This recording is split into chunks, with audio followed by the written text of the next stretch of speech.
ఈ మధ్య కాలంలో మన కందుకూరులో అంటే ఇప్పుడు ప్రకాశం జిల్లా కానీ ఇప్పుడు నెల్లూరు జిల్లా లిమిట్స్కి వచ్చింది. కందుకూరు దగ్గర గ్రామం. అక్కడ వీళ్ళు ట్రాక్టర్లు నడుపుకొని జీవించే వాళ్ళు తిరుమల శెట్టి ఇంటి పేరు వాళ్ళు, మా కాపులు.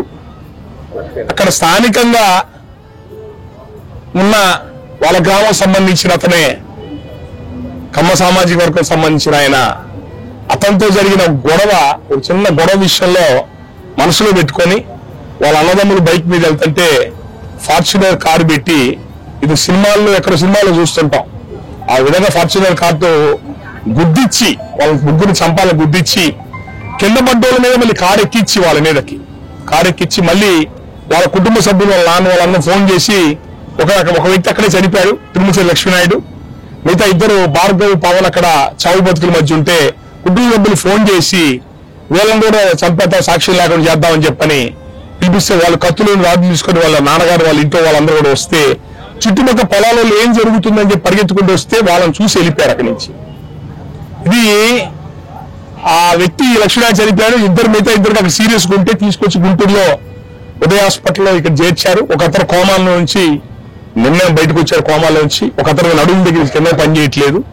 ఇంత దుర్మార్గం భయానకం మేము ఎక్కడ చూడాల. మిమ్మల్ని ప్రభుత్వాన్ని మిమ్మల్ని ఏర్పాటు చేయడానికి, మిమ్మల్ని నిర్మాణం చేయడానికి మేము కాపులం కావాలా?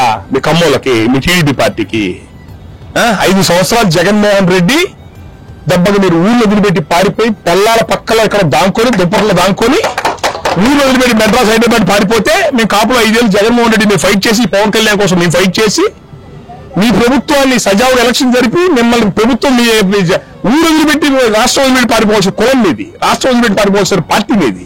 మిమ్మల్ని మేము నిలబెడితే మీరు మమ్మల్ని ప్రతిసారి గెలిచిన ప్రతిసారి మమ్మల్ని కాపుల్ని టార్గెట్ చేసి చంపుతారా? అంటే ఒక కమ్మ సామాజిక వర్గం వాడు ముగ్గురు మనుషుల్ని ఫార్చునర్తో గుద్ది చంపాలని చెప్పి చూశాడని చెప్పారంటే అతనికి చట్టం మీద ఏం గౌరవం ఉంది? అంటే మీ ప్రభుత్వం మీద ధైర్యమేగా, ఎలాగో తప్పించుకోవడానికి ధైర్యంతోనే ఇంత పని చేసింది. పట్టమగలు పొలాల్లో చుట్టుపక్కల జనం చూస్తున్నాగా చేసిన పని. అంటే అక్కడ పోలీసు అధికారులు మళ్ళీ రాజకీయ ఒత్తిళ్లు కూడా లొంగకుండా పోలీసు వాళ్ళు బాధ్యత తీసుకొని రెడీ హ్యాండెడ్ గా కనపడుతుంటే, బండి కనపడుతుంటే యాక్సిడెంట్ అంటారు. ఏంటంటే గతంలో వీళ్ళ మీద గొడవలు ఉన్నాయి, వీళ్ళకి ఆ కుటుంబానికి వీళ్ళు ఆడోళ్ళు వెళ్ళిచ్చాడు, వీడు కాపులు ఆడోళ్ళు వెళ్ళిచ్చాడు వాడు. గతంలో ఈ కేసు మా దగ్గరికి వచ్చింది. ఇది కావాలి బుద్ధిని కేసు పోలీసు వాళ్ళు ఎఫ్ఐఆర్ కట్టి అతను కోర్టుకు పెట్టారు.